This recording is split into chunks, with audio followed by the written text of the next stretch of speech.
Jack Dragna was the head of the Los Angeles Mafia in the 50s. He came from the East Coast, brought union racketeering, all that stuff out to LA.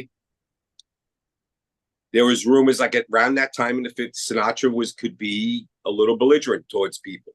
And there was a story going around that Dragna wanted Sinatra dead. If I see him in LA, I'm going to kill him. That's why Sinatra bought his place in Palm Springs. This is a story. I don't know how factual it is. But then in our show, there was talks of Sinatra now when he was now we're in the early 60s, when Johnny Roselli and Sam Giancana have influence on getting JFK elected. Because Chicago, Illinois, that what do they call that? The district of the ward, whatever ward it was. That was the stronghold who would get, the president elected. They figured, hey, we'll get him elected, we'll get free favors, they'll let us do our business, and we won't be bothered, right? Look at Cuba. So that's what they wanted. They wanted to get their casinos back. They wanted to get rid of Castro. They wanted to get their gambling, revenues back. That's the scene in Godfather, basically, when they go to Cuba. But going back to Sinatra, they basically said, hey, listen, you better talk to your guy and tell him to back off, talking about Bobby Kennedy. So Johnny Roselli goes to visit Frank in Palm Springs and say, hey, listen, give this, it was a one-note message, and it said, Sam Giancana. Basically, here, you better fix this, otherwise you're going to have an issue. So the order came down to whack Frank, and Sam Giancana had the final say over it. And he was having an affair with one of the McGuire sisters. And he just loved Frank's voice. And every time he would have sex with Phyllis McGuire, he's like, how can I kill this guy? It's the most romantic voice in the world. I can't do it. So luckily for Frank, Sam was in love and had sex with Phyllis to his music. So otherwise, maybe we wouldn't be talking about Frank like this. So that was crazy, right? Very ironic, Nick. And I also heard a story too. And again, this is all conjecture, as they say. But yeah, I heard that he kind of, he had his help from the East Coast. I'm talking about Sinatra. He had his padrones out here, and then when he went and became bigger or whatever, he kind of cozied up more to the West Coast guys in Chicago and all that. And then eventually, I think he needed the help of New York again. And they're like, "What the hell are you doing here? Go back to your boys out on the West Coast." Because it sounds as you hear more and more of these stories as time passes, it's hard to know the truth, but it sounds like he got himself in a lot of different jackpots with different bosses. Well, he and there's so many. Are we ever going to know the truth, right, Vince? It's like, right. It's so before us that the stories are just fantastic to hear. Because then I go out to the desert, and I remember I was in the pool at this resort, and my wife's laying out. I'm in the water, just staying cool, and I'm talking to this guy. He was like the mayor of Palm Springs at one time or something. I forgot exactly his title, but he goes, we were talking about Sinatra. He goes, I got a great Sinatra story for you. I said, is it real or is it? He goes, no, I was there. I know this. I'm like, let's hear this. He goes, Sinatra there was like a coffee shop in downtown Palm Springs. He just went in for a cup of coffee, and no one gave him any attention. Getting a little aggravated. So he would ask for a cup of coffee. The waitress come by.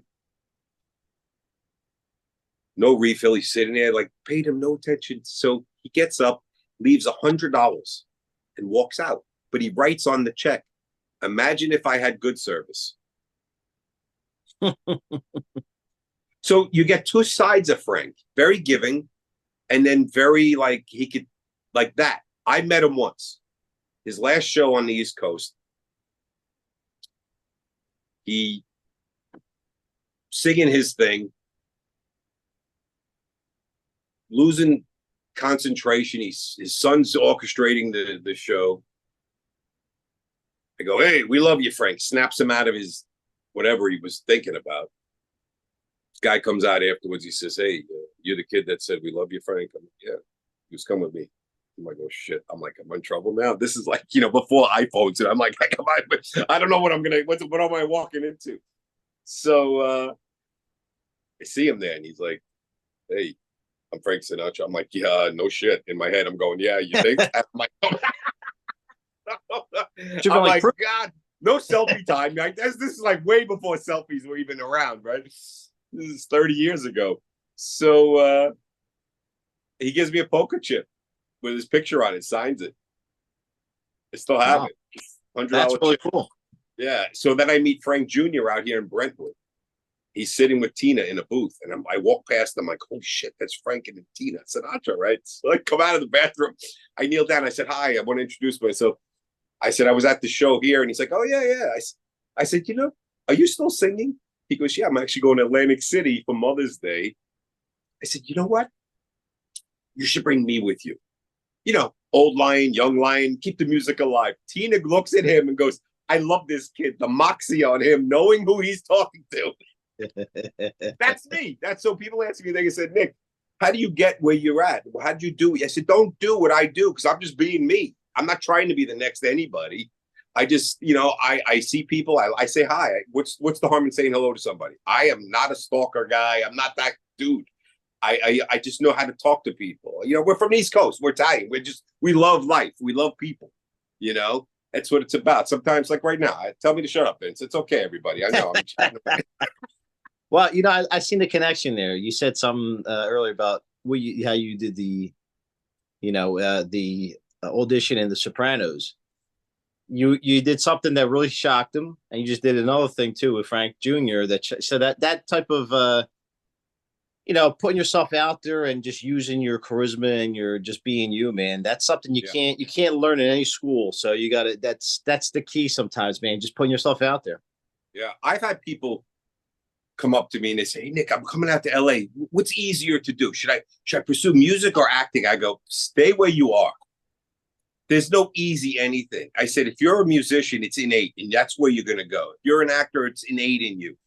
The things that you see great people have on screen, that's an innate ability. And then they got out of their own way, and then they did it. There are a lot of talented people that'll never go anywhere because they think about it too much. I lost jobs because I just wasn't right. Or the rest of the chess pieces were already put in place. I come in and it would disrupt it. So what do? It's a numbers game, and it's a game of attrition. It's how long can you last being told no all the time? A lot of it, there's a lot of luck. You got to be in the right place. You got to be the right person, but at the end of the day, it's you. You don't start second guessing. What should I be? What do you think they want from me? You start doing that, you're never going to go anywhere. You're spinning your wheels. When I first took an acting class, I was already doing my second show on stage. And I said, I don't feel comfortable because this is not my wheelhouse. I need to know what these people are talking about on the sides. I feel so uncomfortable because I can't interject in a conversation. So I get backstage. I'm looking, all right, acting schools, HB Studios. Yeah, that looks good. So I go to HB Studios. I audition, not knowing the history of HB Studios, who's who in the business. I don't know. So I auditioned. I did a scene from Hamlet, and I wound up getting my teacher is Ann Jackson. Now, for those people who don't know, Ann Jackson is a big Broadway star. Her husband, Eli Wallach. Okay. I know him. So I didn't know who she was, right? So I didn't get in my own way. So I wasn't like, oh, I got to impress Ann. I'm just trying to figure out what the fuck I'm doing. So all this, I'm in class. So for 3 months I'm there, and I'm hearing all this chatter about Uta Hagen, Uta this. I'm like, who's that? They go, you're in her school, stupid. I'm like, okay, I didn't know. I'm sorry. Don't shoot me. So I'm doing a scene in Ann's class one day. And this woman just walks across the stage and walks over to Ann. And I'm in the middle of a scene, Vince. And I'm like, what the fuck is going on here? I'm saying to myself, like, who is this lady? And they're talking. She's got a cigarette. I'm like, what the heck is happening? She comes walking over, puts her arm around me. She goes, you're with me now, darling. And I look at Ann like, you're kicking me out of class? Meanwhile, it was a kick up. I had no idea. It was Uta Hagen. I'm like, oh, shit. I'm like, you got to be kidding me. So, these are the experiences I've had. So I was at HB total of 9 months.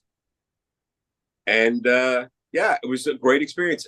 Uta said to me, she taught me things. She goes, you know why I picked you? She goes, you're so raw. And the fact that you are unfiltered and you're not trying to impress people, you're the things that you have are innate, that can't be taught, like you were saying, right? And there's a lot of actors, a lot of great actors that stand the test of time that have that innate ability to nuance things. And I think it's just because you're listening. A lot of actors are just waiting when is it my turn to talk? And you could tell they're not really engaged. And I'm always engaged. And they asked me, my biggest teacher was just observation, just watching people.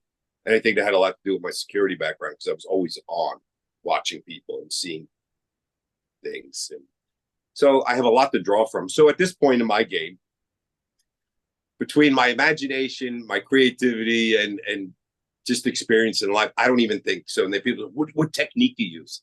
I don't even get my way. I don't know. You're using the Nick method. Yeah, it's the Nick method. Exactly. Look out for number one. Don't step in number two. That's it. That's it. another was that Rodney Dangerfield who used to say that? That was good. Probably, but it's just like, get out of your own way, man. This is like, so I do some private coaching. I started during the pandemic. So I have like 6, 7 at a time that I teach. And what I teach is I don't even realize what I'm teaching, but it's more or less the business of it that they don't teach you in schools. The best piece of advice I ever got was when I was doing my second show. I was at rehearsal. I'm doing Danny in the Deep Blue Sea. And the director is in the middle of the theater with the stage manager and assistant director. And I just did this intense scene. And she's like, I need you to do this, Nick. I said, I just did it.